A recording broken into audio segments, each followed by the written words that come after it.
Here is a great example of what our problem would be and what we need to fix.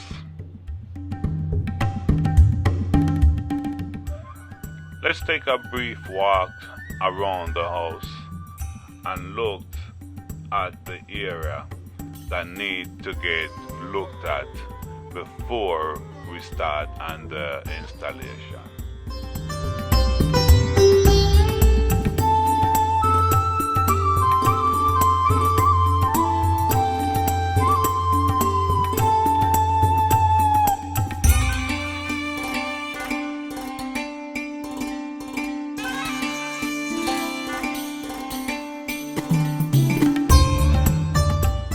As you can see in this area, not much needed to be done. Need to strip off a little foam and that's about it.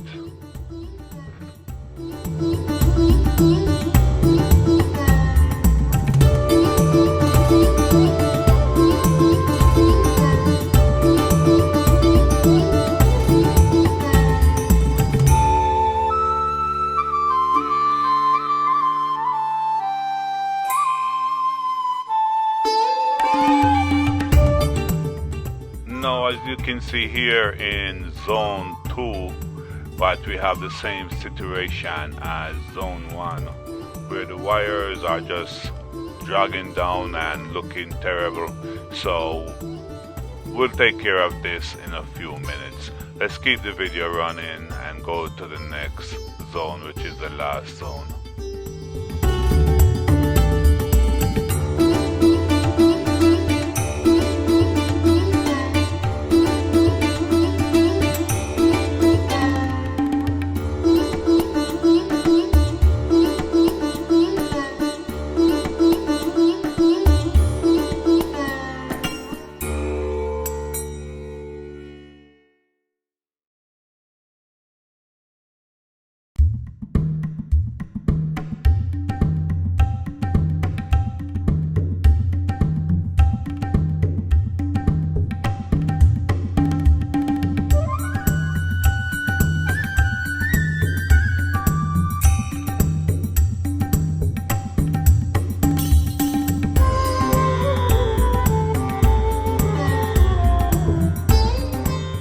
Now in zone 3 we can already see the same situation as zone 1 and 2.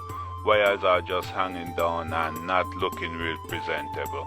So let's just take care of that starting right now. Now we're going to go through this step by step. So let's start with step number 1, which is choosing the correct box to do the proper job. So as you can see right here, we're using this metallic box.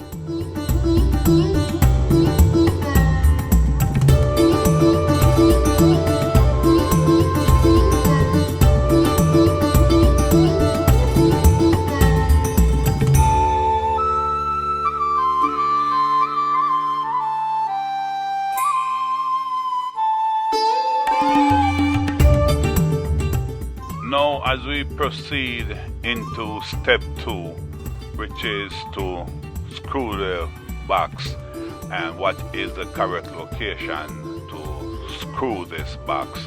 So with this situation we decide to place them in between the two cameras because we're going to use the one box for placement of the wire in this one box. So that's why we decide to go in between the center. So both wires, all 3 wires, the one from the camera on the left, the one from the camera on the right, and also the one that's bringing the data and the power to the inside back to the unit, can all use the same one box. So let's keep moving.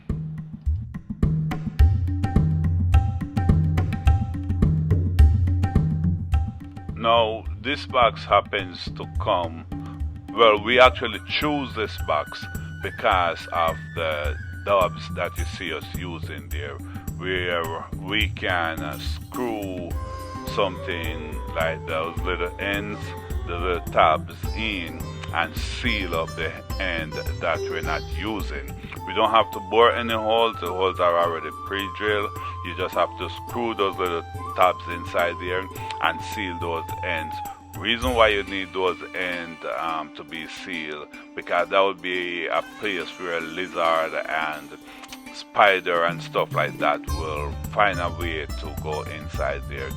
So you need to seal them and those ends and do not leave them open. Now even the ones that we are doing the wire, running the wires through, when we finish we will put liquid nail or some sort of putty or something there to seal the end of those and make sure that will not damage the wire, but will make sure that nothing will enter into the box to have a nesting place. So as you can see, we just use a few drywall screw to put the box in.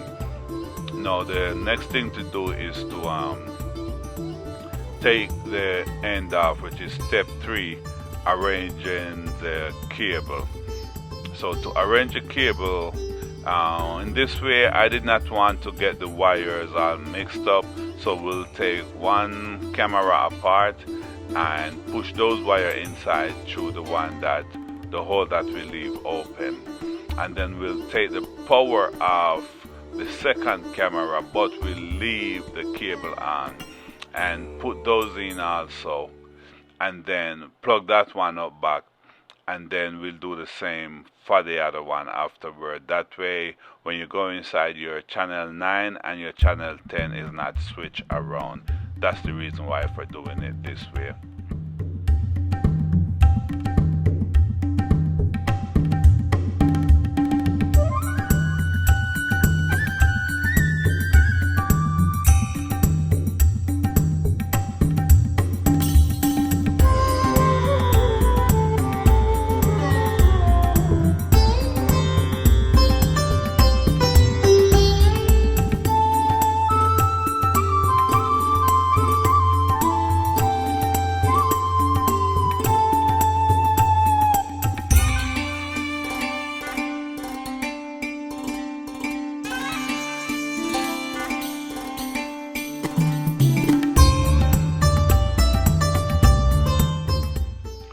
Now remember, while doing this, that you're using, if you're using Cat 5 wire with the BNC end, you need to be very careful in which not to break the wire, and then you have to pull everything out and start all over again. So just be careful if you're using Cat 5 wire, because the ends are easy to break.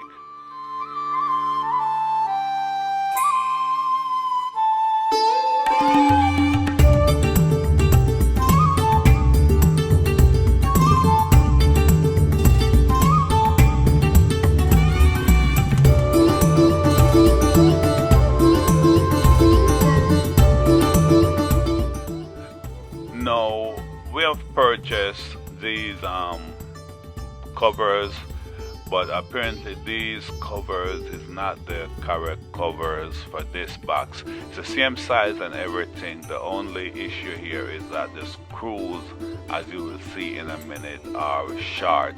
So we'll have to, after a few tries, I finally realized that everything is lined up as it's supposed to, but the screws are short.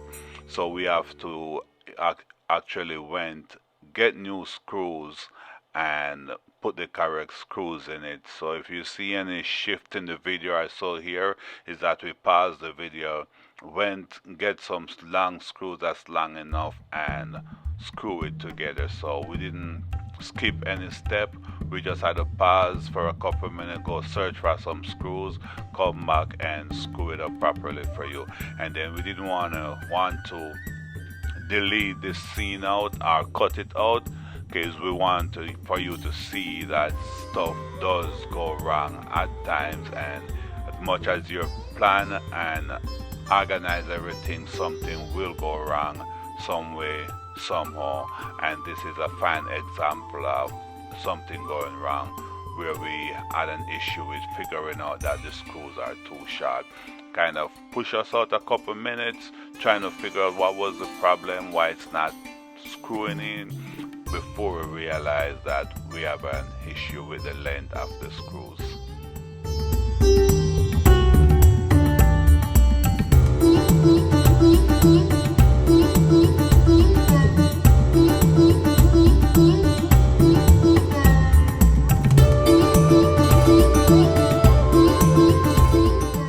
Next thing you need to look out for is when you're putting your screws, make sure that your wires are out of the way and your screw is not going through your wires or damaging your wires. If you cut your wires, then game over.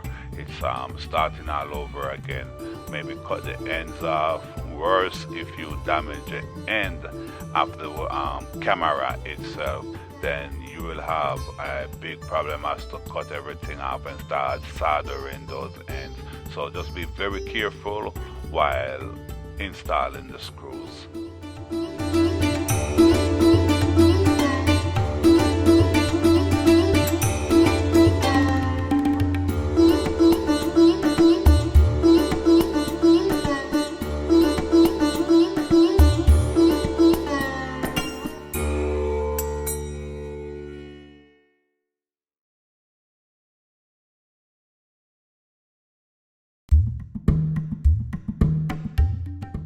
Well, after fighting with the screws, we finally figure it out and finally get it some long enough screws to fix the problem. So now we move into step 5, which is securing the wire, clamping the wires to the rafter of the house. So just the next thing you want to be careful with here is the same as the screw. Make sure when you put in your clamps, your nail or your screws do not go through any of those cables. Like we said before, you cut one of those cables, then it can be as bad as pulling through wire from the unit again if it's not long enough. So just be very careful while stapling your cables to something. Just make sure that we do not cut any of those cables. That is very important.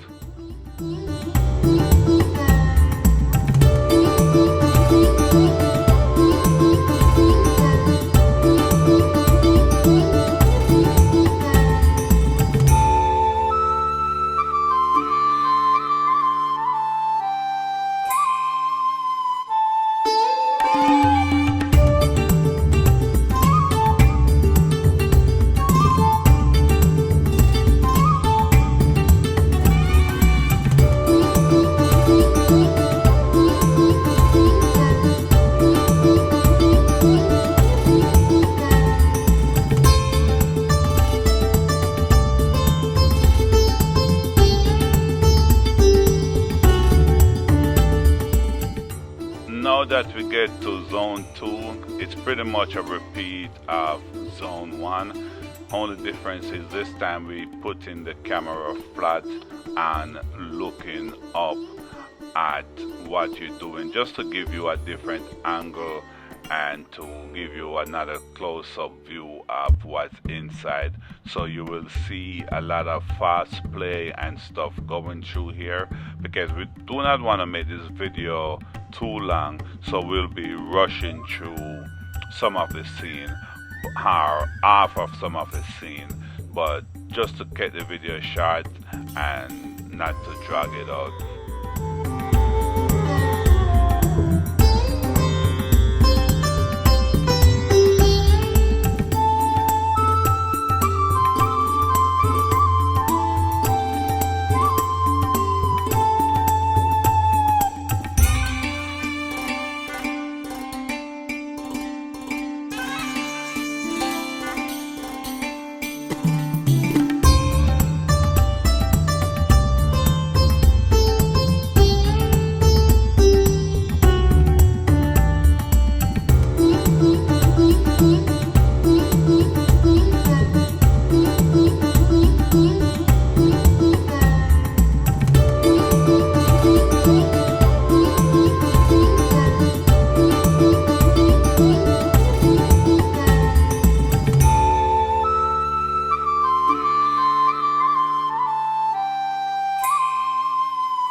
wanted to show you in zone 3 is another way that you can do the cameras.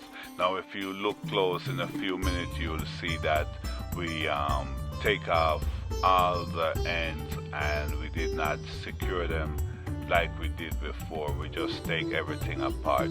The reason why we do this is your wires on a Cat 5 are all color coded.